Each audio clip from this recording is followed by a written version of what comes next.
Alright, now that we're hangover free, and full of all the sights, sounds, and smells that Colombo has to offer, let's go somewhere a bit more relaxed. We're now headed to Lunuganga, the country home of one of history's most influential architects, Geoffrey Bawa.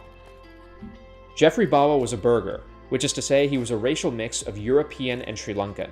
He started his life off as a lawyer, but switched careers, becoming an architect when he was almost 40 years old. He pioneered an architectural style known as Tropical Modernism.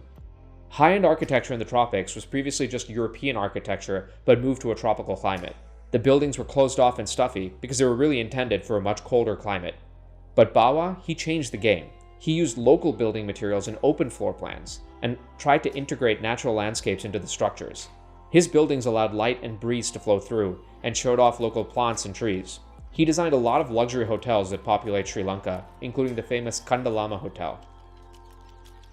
But if you only have time to visit one of his creations, I strongly recommend going to Lunuganga. It used to be a cinnamon and rubber plantation, but Bawa bought and cleared the land, and painstakingly designed a country estate. After Bawa's death, his friends created a trust to manage the place, and it's now turned into a boutique hotel and tourist attraction.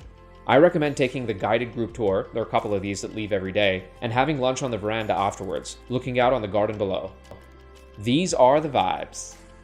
Bawa's attention to detail is evident in every corner of Lunuganga. This frangipani tree is actually comprised of 2 trees that were grafted together, and Bawa hung weights on one set of the branches so that the tree would bend into a particular shape. The decorations include influences from Western Europe and local Sri Lankan motifs.